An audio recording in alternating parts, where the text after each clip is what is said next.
makakwana ira akwete kukwana kuti chuma ndikutaura muri yenyana nyabanga murimbo mese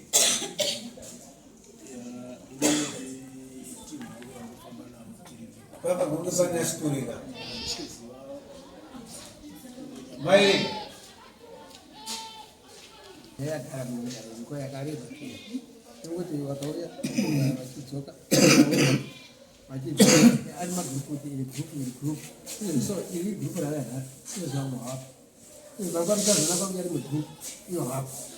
saka nyaya yega iripo panhau yana nyabanga inhau yekuti pari kutaurwa hapasi kubudisirana chokwadi siri kubudisirana ndechekuti pamwe pacho ndinodzosa mhaka kune svisidari nenyaya yekuti patiri kuitaura hatisi kuitaura kuti tiri kuti chokwadi tiri kuita sezvonzi tiri kusapota umwe munhu tiri kurwadzisa umwe munhu here one nyaya ichitanga kutongwa iri nyaya yananyabanga chekutanga one ananyabanga wakaita zvakanaka wakaripota nyaya yavo wakawawirwa nedambudziko two munhu akatanga kuibata ariye nyamahombe haasi hediment zvichireva kuti ndo patotangira chitsotsi ngupa bati haafanirwa kunge akaita zvaakaita nenyaya yekuti iye Didmus pachake haasi hediment ende haatenderwi kunge achitonga kuti chi nyaya imuchiona nhasi uno yakuita sepachitsotsi kuti Didmus naStory kanoita sekatimu kamwe cheteko muri kuona wachiita nekudai pekutanga sedai rino Didmus haatenderwi kunge achitonga nyaya because haatori hediment zvekuti iri nyaya yekuti inoenderera mberi sezvatiri kuita Didmus amagwa kutosungwa nyamahombe nenyaya yekuti akagara dare risiro raasingafanirwi kuita zvangofanana neni nhasi ndongotanga ungogara dare ndotonga wani zvichireva kuti ndaakusvibhisa zita ramambo saunyama wani ndo rwamagwa kutanga kubudisirwa wese kuti Didmus apa naStory apa sandizve zvichireva izvo saka nhasi muri kuona wari kuita kunzvenga zvichireva izvo kuti nhasi uno Didmus naStory nemaprofita akaita aya wese wamagonge wachibatiwa nemhosva kuti Didmus wakagara dare iri wakamira sani one maprofita akaita aya inhau yekuti mukatarisa mumatare mukaona maprofita ese nemanganga ese anouya hapana loya anopinda mukoti achingoti ndiri loya nhasuno asina mapepa akaabudisa izvozvo zviri kupromota kuti dare risafambe zvakanaka nenyaya yekuti tinenge tina akatsika mutanda wari kuuya oti ndiri panapa obviously munhu akadaro haagari dare sandizve wanzi atotanga kutodaro asina mapepa ekuti ndiri harisisiri dare zvachose patova neutsotsi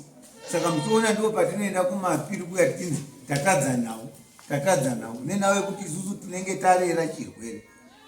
kubva nhasi uno Didmus amagwa kusungwa kutanga kuya tikakuedza kugadzirisa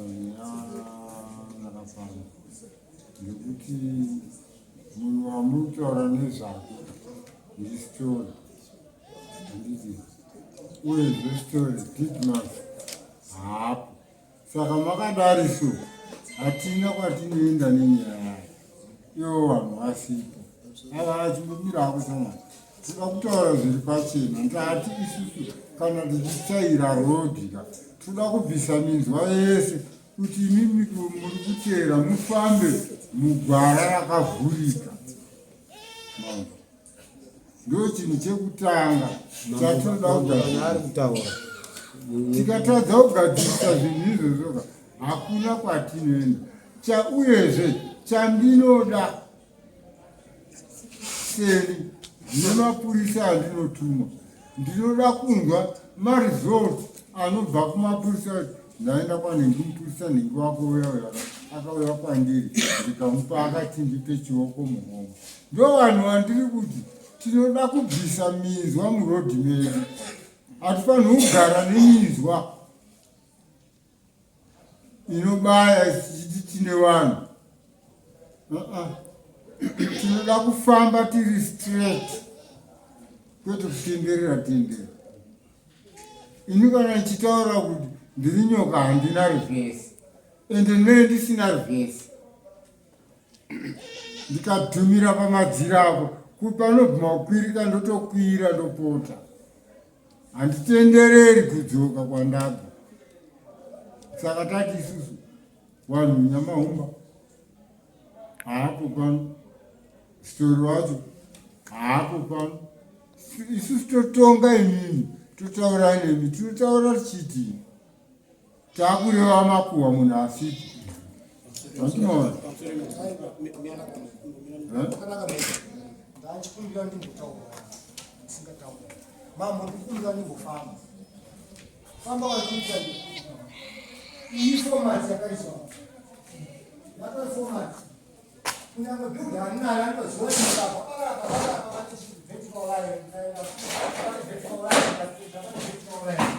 tinosvikire tichitotoenderera mudhuru wese nyaya inopera pamusoro kutaura mukomana uyu ini ndindakauya nenyaya handizive kuti nyaya iyi imimisa mambo muri kuitorawo sei ende muri kuiona sei zvakuita sezvinonzi muri kuona kunge story ndiye akuita kunge ndiye akutotonga kudunhu rekuno story nokuti kana ndichizotarisa ndakaisa nyaya yangu ndikaripota ndikati ndakauya ndikakumuriswa namai guru wangu iri kusiiva nhau yekukumuriswa ndichipomedzerwa yanobatwa nhau yasitolo uko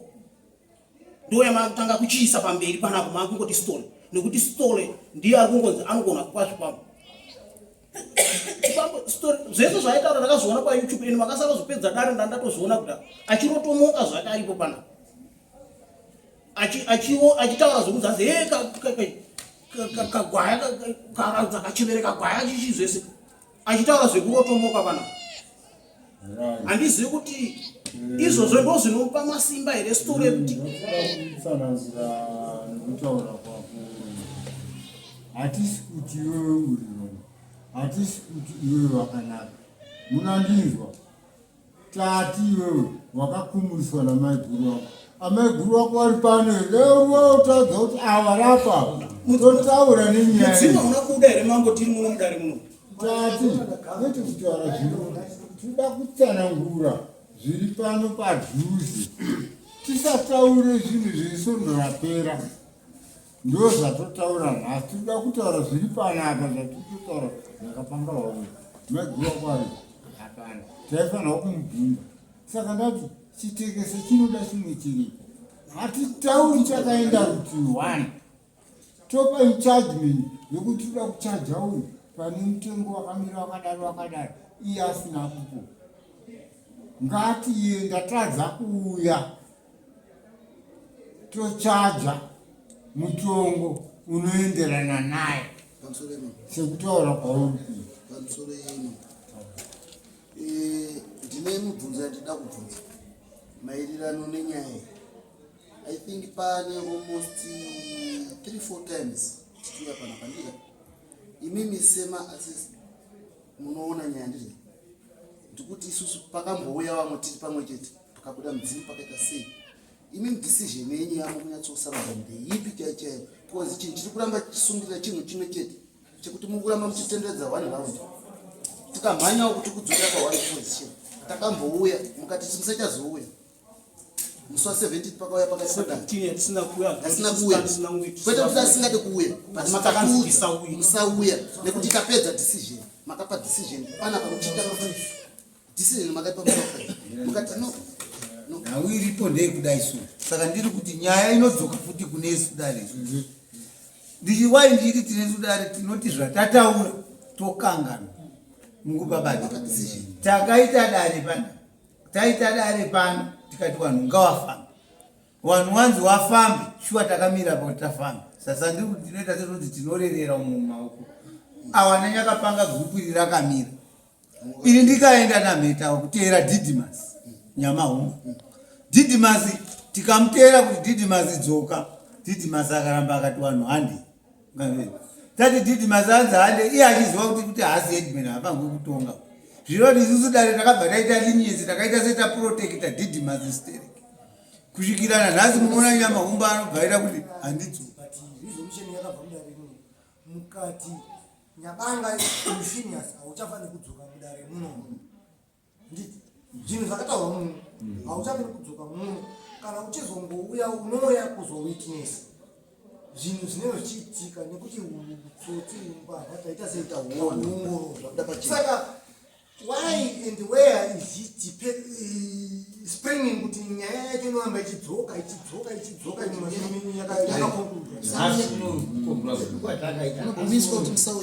navunutaakudai so dare rineri redu rimweni ndo raakunosunga nyamahumba negurupu rake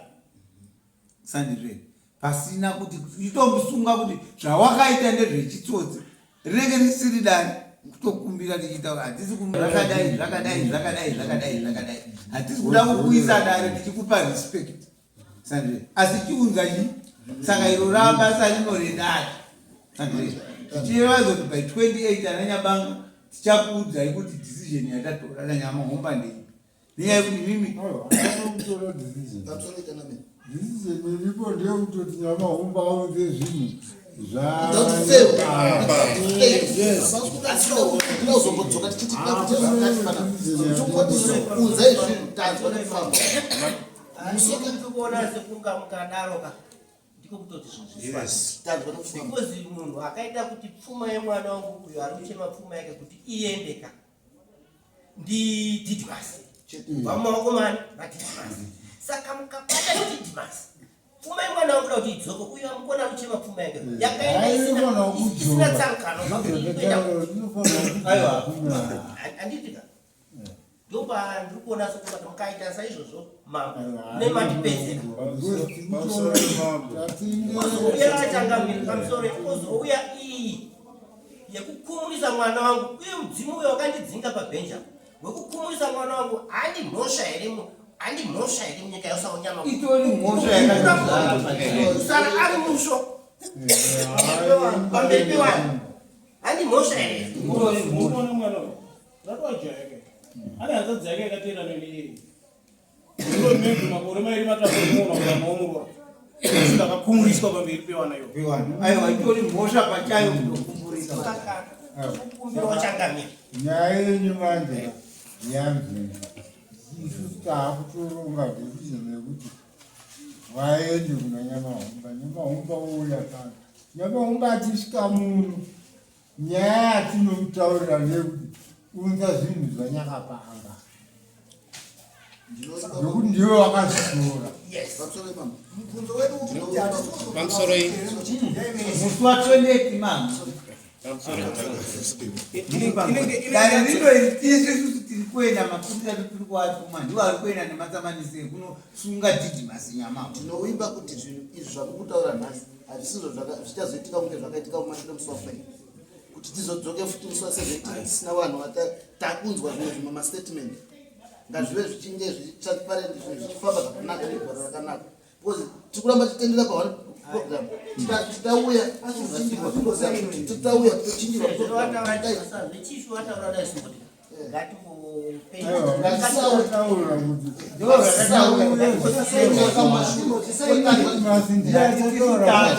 tichide kudzokeredza maproblem like zvakangoitika mumashure toramba tisangane problem yakadaro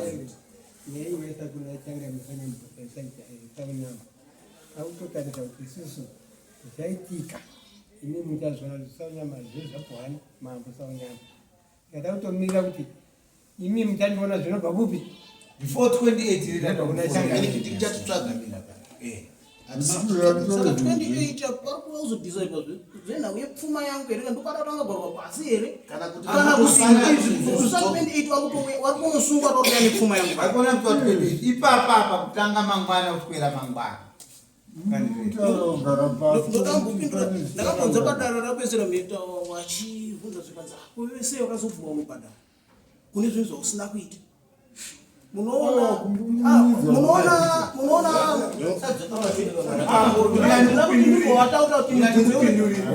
zvakafanana nekuti vanhu inini ndikasvikirwa nematsotsi mari ndiri kuvhura ndega ndiri kuvhura ndega sefa inini maki ndichitora pandakawiga pasi pepi ndichivhura sefa ndiri ndotitorai ndowarongedzera asi dare panenotonga ndito wakavhurirei sefa uchipa matsotsi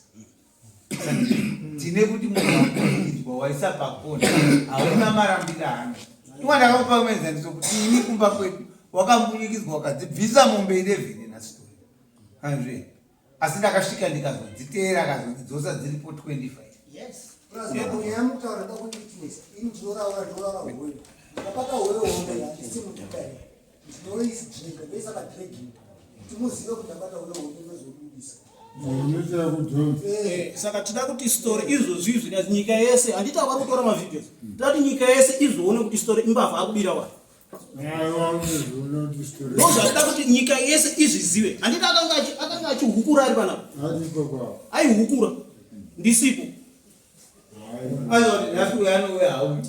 ndozvaitwa naDidmus izvozvo Didmus ndiari pakati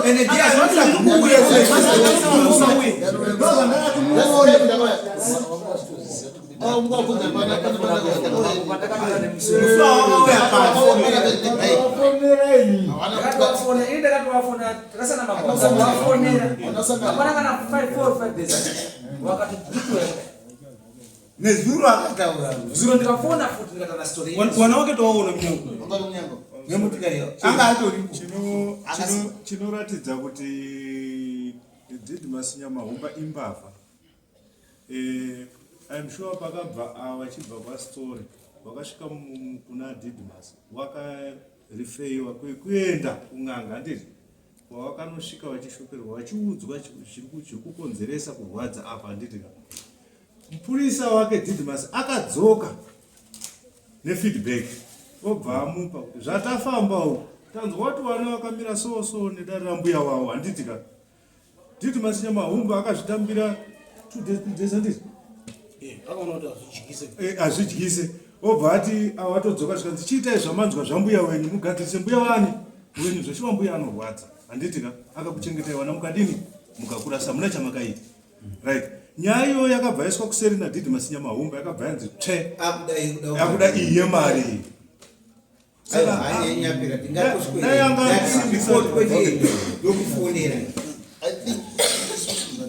zvandikufungidzira isusu hatisafani kuti tafollow up pamunhu takukumbira kuti imini within madays ari kuteera tikuda feedback kubva zvamunenge maronga isusu chatikuda kuya panapa toti tidzimasikana nevamwe nepfuma yedu iri papi paground zvimwe zvese izvi tozotaura izvi zvekuti takazokumurwa takazoita sei asi tamboti pfuma imvauya titange kudzokera mumashure mari ngaimodzoka takutoenda kwaDidmus tanzwa nekufamba watiri kunobata ndiDidmus munonzi musamusoka aiwa tinotenda patati kungokumbira ndepekudai izvi zvamataura tanyatsa kuzvizwisisa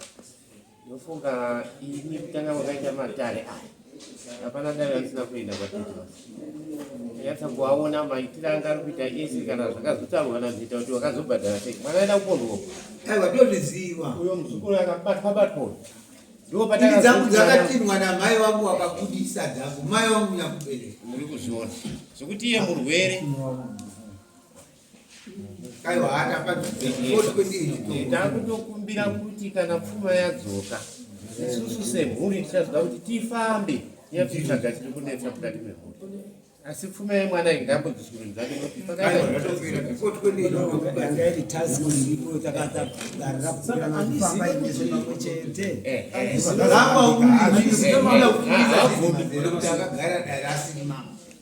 izvozvo zvese chekutanga pfuma ngaiuya ichanobata handiti apa Didmus ndiye akaita dzese idzi ndiye ari kuziva mabudiro ende ndiye akapasisa kuti uyu ngaabvise zviende kwastori handitika saka izvozvi zvikabata Didmus tapedza izvi tichingofamba kudaro zvichangobuda zvega kuti wakazobata sei ukazofambisa sei usiri chii ndo pane nyaya pangamba ndichida pandoda kubvunza ndepekuti handizvo izvozvo izvi mari yangu yaane 4 months vachitenderedza dai ndikutenderedza mari yangu ndiri ndega yawakatora ndofunga dai mari yangu yakudarika zvoma 15,000 mari yandakawa dai ndandikuitenderedza mubhizinesi rangu ingadai yakudarika pama 15,000 pa 4 months dzawagara nemari yangu saka handizive kuti kana makuenda kwawaruku wari kuya wakagadzirira mari yangu dzandakavapa here mari yako yauya nakapanga zvauya zvaakatora zvauya takukudaidza sandizvezi because tiri kuenda kunotora zvawakaita sei zvawakatora wapo apa pfuma yako yaungana ndiwe waakuchitaura magariro awakaita nayo mari yako saka isi hatisi tinokutaura tidabe kunditanyengerana nadidimasi nastori muamega takugamuchira zvauri kutaura iwewe neinterest yauri kuda iwewe nekuzoona kuti yakakodzera here kuti iwe inoiswa kana kuti yakanyanya kana kuti ndiyo asi tichitanga tinoda kuti zvakatorwa zviuye pazviuya interest yako kuti ndakauya kudare musi wakati ndakakwira mari yakati ndakauya kudare musi wakati ndikakwira mari yakati handiti muri kuona vanhu vesa ndavakwidza transport vesa kuti wauye pana pandaibhoya nemotokari ndaitozadza full tank zvese izvozvo pane ndomuka kuna clerk of court ndakapa breakdown yandakavapa iyese yekumatare kunokuesa handina kutomboisa ipapo ndofunga ndakawaudza gara wazvigadzirisa zvese izvi kuti haipo ipapo asi izvozvi izvi zvamatwadzi kusvika musi wa28 yandakavapa breakdown yandakaisa uko yese uko yese musi wa28 ndoda kuti inge iri pana then tochiwapa breakdown yekuno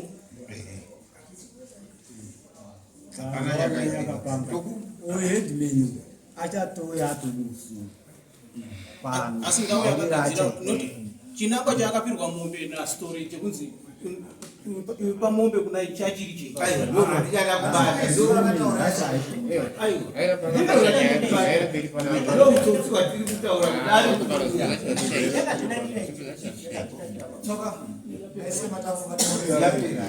Mambo